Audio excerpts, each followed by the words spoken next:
So this video is basically, I always do this. This makes it less exciting. I think if the conversation flows, it's a little bit better. This video is basically on Costa Rica, and this is my home country, and it's a country that I think most Costa Ricans are really proud of, and then several expats that actually have moved there are extremely proud of. And as somebody who has lived in 4 continents, in several countries in those 4 continents, I can attest that Costa Rica is actually a very good place to live. It has a lot of very positive things. And I'm gonna go a little bit more into this. I'm gonna really talk about what makes Costa Rica so special. And then I'm gonna draw a map. So, hang on, let me get my card out.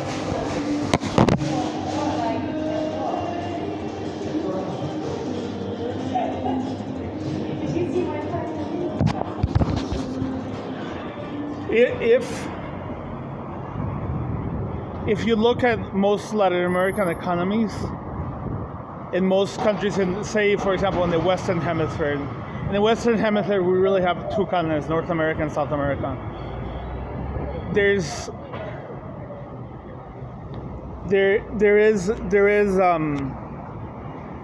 countries that are relatively easy to make a living in, and this includes Argentina. Used to be one of the main countries, and then Uruguay, Chile, Costa Rica, then Canada, and the States. But the States is debatable because of some of the problems that the country has. If you want to just go there and relocate there. But this video is not really about relocation. This video is about tourism in Costa Rica and how to fully enjoy the country for what it has. So really, if you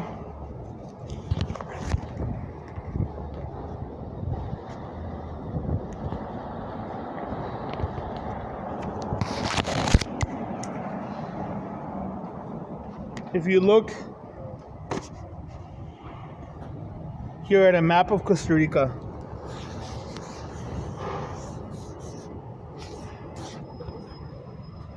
here's San Jose, here are mountains, and here's 2 coastlines. So if you're in San Jose, it really takes 2 hours to go to one side, the Atlantic side, the Pacific side, and 2 hours and a half to go to the Atlantic side. All this being said,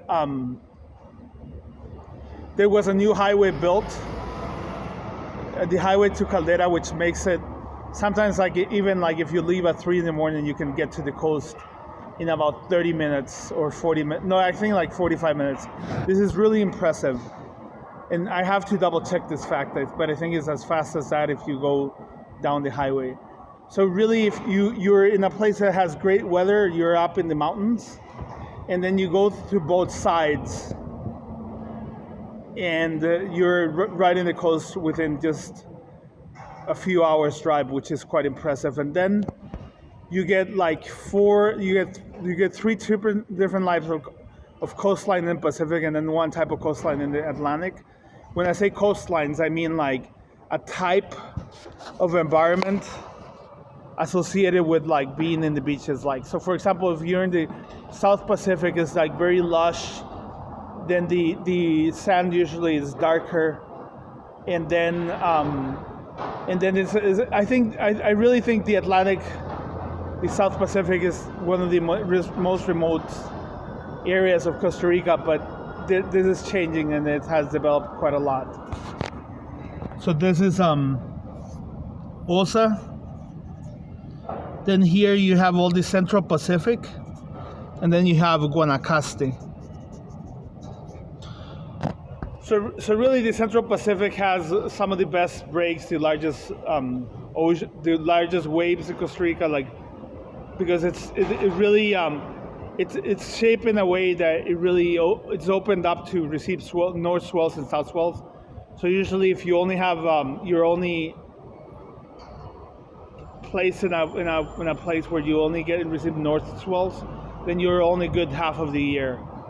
For example, like if you're in Witches Rock, the best swells are the northern season. But if you are in Playa Hermosa, you get swells both times of the year. I only been in Playa Hermosa like once, or like I think 2 or 3 days when there was no waves. That being said, I haven't been there in a while. Then if you go, so the Central Pacific has like bigger beaches. It has much more infrastructure. It has like Jaco, for example, which is like a major surfing break. And if you go a little bit north, you get Guanacaste. And Guanacaste is really one of the favorite places to vacation for a lot of people because the beaches are really pretty. There's a distinct dry season, and then there's like the dry party vibe, which is what I call like beaches like Tamarindo have like a lot of sand that goes out. So this makes the beach really accessible, really sandy. A lot of people will argue that Guanacaste has some of the nicest beaches in the world. And there's a lot of resorts as well. One of my favorite beaches is here. It's called Santa Teresa. But I used to go a lot to Witches Rock. And Witches Rock is Santa Rosa, and I actually made a video of this. Santa Teresa is actually really nice, the way that the beach is. But if you're in the Atlantic side, you get another type of beach. You just basically get a lot of reefs, more darker sand beaches, and then the coconuts right next to the sun, and then you get a lot of wilderness. So you really get most of the best wilderness in the South Pacific and the Atlantic side. All this being said, I think the Atlantic is more diverse than the South Pacific. I'm pretty sure it's more diverse than the South Pacific. So then we have this. Then we have all these volcanoes that are here. Tons of volcanoes that are in the middle of the country. And this really is one of the things that make Costa Rica so privileged. If it would be flat, it wouldn't be how it is, but because it has this land masses, there's endemism, there's species that are only found in the mountaintops, there's valleys, there's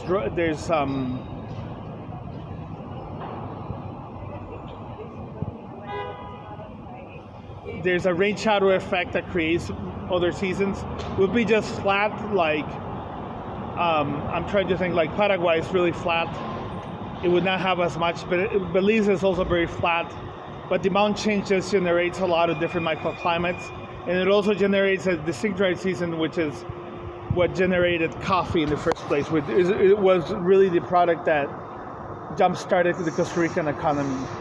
So, a side note on coffee, most Costa Ricans don't pick coffee anymore. They used to pick coffee in the long run, and I grew up in a farm where it was basically a coffee farm, which is quite impressive. I think I mentioned this in some of my videos. My first 50 pesos were picking coffee that I went out in the farm and picked it with my dad, and then we let the farm grow.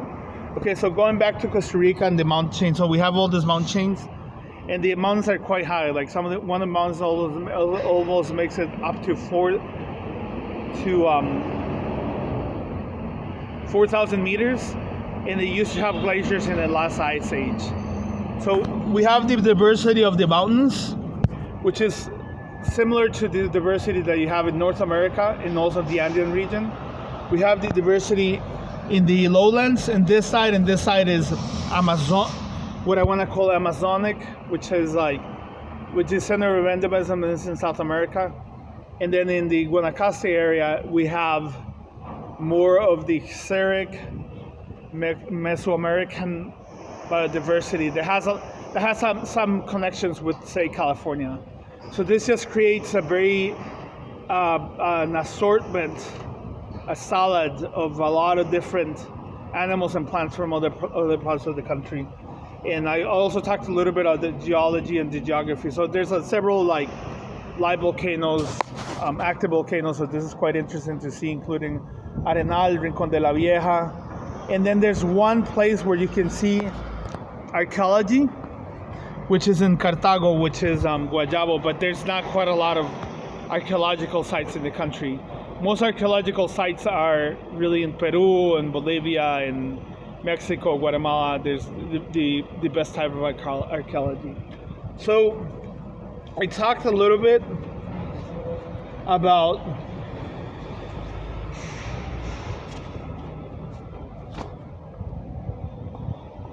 the biology, the biodiversity.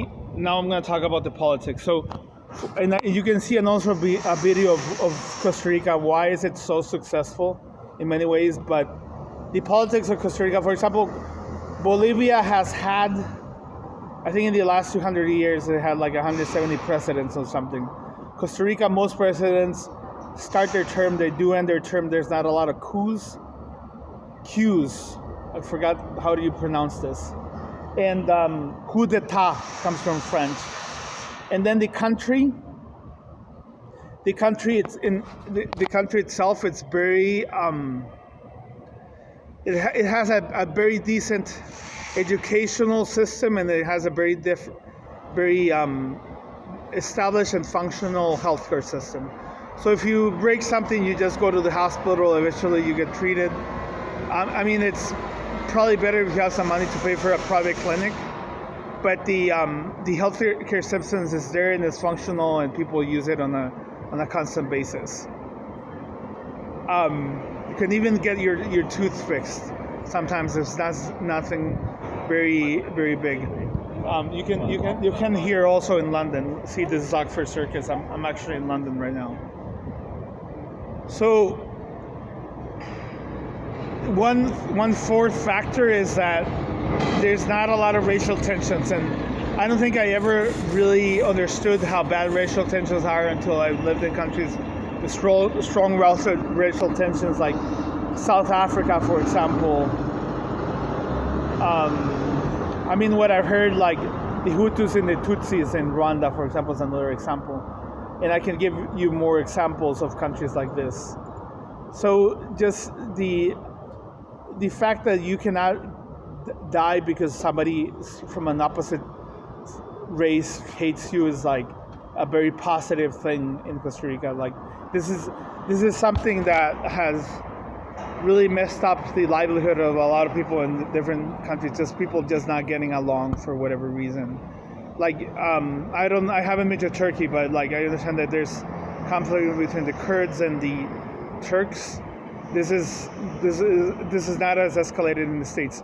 There are Afro-Costa Ricans in the coastline, and there's a lot of foreigners that have lived in several places, but for the most part they have a peaceful coexistence.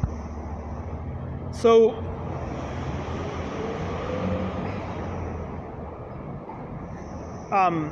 so we have the political structure, we have the biodiversity, we have the geology, and now I'm going to talk a little bit more about the country per se and the places to visit, which makes it a very unique country. Hang on, I'm going to go back inside.